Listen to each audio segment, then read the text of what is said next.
इन रंगों में बलिदानों का रंग तुम्हें मिल जाएगा। ओढ़ तिरंगा निकलोगे तो एहसास तुम्हें हो जाएगा। कितनों ने इसके खातिर खुद को सूली पर चढ़ा दिया।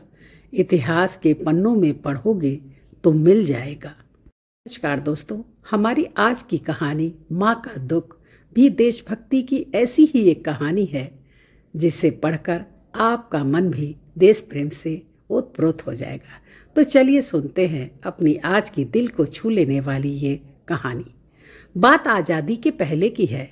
इम्फाल के पहाड़ी प्रदेश में 70 वर्ष की एक बुढ़िया और उसका बेटा रहते थे। उन्हीं दिनों नेताजी सुभाष चंद्र बोस ने हर घर से एक व्यक्ति के सेना में भर्ती होने की लोगों से अपील की, जिससे कि अंग्रेजी शासन से मुक्ति दिलाई जा सके।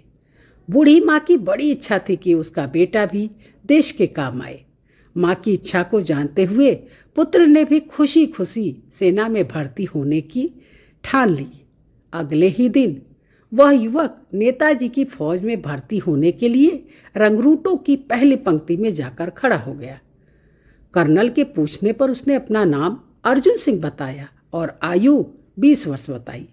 जब कर्नल को ये पता चला कि वह उसकी माँ का इकलौता पुत्र है, तो कर्नल ने उसे सेना में भर्ती करने से इनकार कर दिया, क्योंकि नेताजी की ये आज्ञा थी कि घर के अकेले युवक को सेना में भर्ती न किया जाए।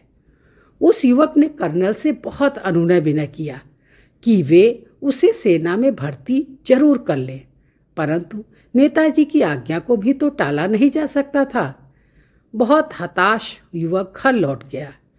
पुत्र के सेना में भर्ती न होने से माँ भी बहुत दुखी हुई और परलोक सिधार गई। दूसरे दिन युवक फिर रंगरूटों की पंक्ति में जाकर आगे ही खड़ा हो गया।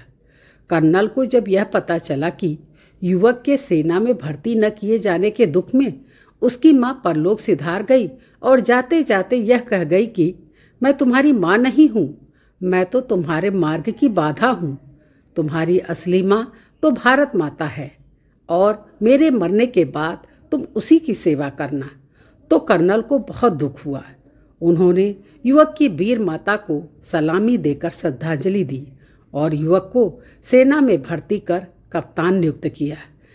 जी हाँ दोस्तों, ऐसे ही कितने बलिदानों से हमने ये आज़ादी पाई है और आज हम सब का यह कर्तव्य बनता है कि हम इस आज़ादी को हमेशा हमेशा के लिए अमर कर दें। तो हम अपने कर्तव्य के प्रति हमेशा सचेत रहें और अपने देश की आन मान और शान के लिए जो कुछ भी संभव हो वो सब करें। इसी प्रण के साथ मैं इस कहानी को यही विराम देती हूँ। मिलती हूँ ऐसी ही एक नई और अनोखी कहानी के साथ, लेकिन उससे पहले प्लीज़ मेरे चैनल को लाइक और सब्सक्राइब अवश्य करें। धन्यवाद।